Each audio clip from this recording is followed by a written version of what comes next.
going on, Excel fanatics? Vertex is here. Welcome to part 3 of VLOOKUPs.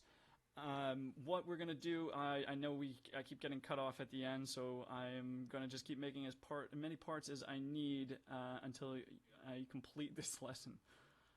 So I'm just gonna go ahead and continue from where we left off. If you haven't seen parts 1 and 2, if you're not familiar with VLOOKUPs, I highly recommend that you take a look at them. So here we go. So last time we kind of went over what happens when you don't find an answer, and that's when you see that NA there. I'm going to go ahead and continue with these questions that I kind of laid out here. So these questions here is who is employee for, and what does that mean when you use a VLOOKUP for it? So this kind of cuts back to the past few videos when I kept saying the column index number. I always kept saying 1 because we're only dealing with one column. So now in this case, we're going to deal with a few different columns here, right? So we're going to start here with 2. So when we find employee 4, I want the VLOOKUP to show me who is employee 4. That's what the goal is. So I'm going to go ahead and type in VLOOKUP.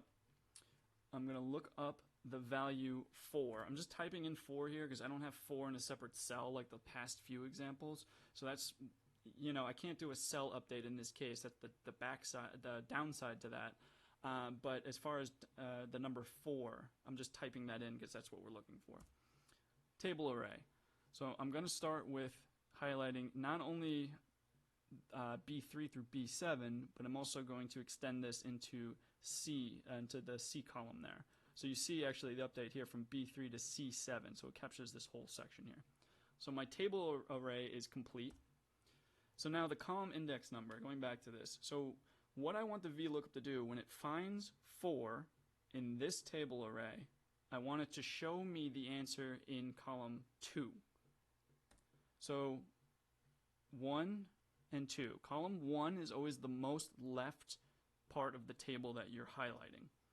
And now I want it, once it finds 4, it's going to show me what's in column 2. So in this case, my answer should be Sarah. So range lookup false. I already explained why we should stick with false. Hit answer. Boom. Sarah. So that is just kind of an example of finding an answer, and then kind of you can use this to almost recode. If you look at the lower part, you actually, in the videos to come, I'm sure, whatever, we got to part 10 maybe. Just kidding.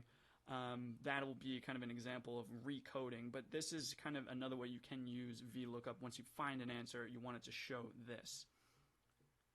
So let's go ahead and let's go on to Marsha's hobby. So it's the same premise here, right? So VLOOKUP, finding Marsha, right? So what I'm going to do, because it's a text, it's not just number, we have to put it in quotation marks, right? So Marsha, in quotes, table array. So we're going to start because we want the employee name here, right?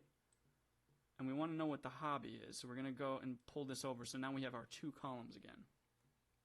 So same thing, we have 2 columns, column 1 now and column 2. And false. Marsha's hobby, skydiving. And you can see that right here, that's our right answer. So that's excellent there, right? So now what happens when you want to use 3 columns?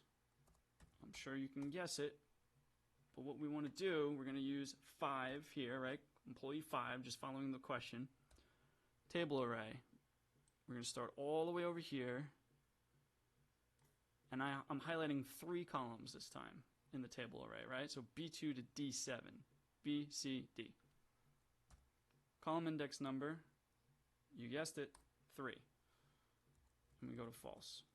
Oops. So cook. So employee 5, who's Phil, likes to cook. So that is just kind of a layout of how you can use that over, however many columns that you need. You just got to be able to count as far over as you can go. So that can go on and on and on. So what is Tom's ID? So if you try this yourself, you're going to probably find a bit of an issue here, and I hope I don't get cut off. But you're going to find a bit of an issue here because the thing is, this won't work because if I try to find Tom, if I do the VLOOKUP, right, I do Tom in quotes.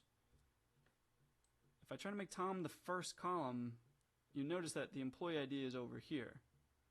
So it won't work if you try to do it like this because you're making column 1 the number. You're going to confuse the VLOOKUP here, and it's not going to work.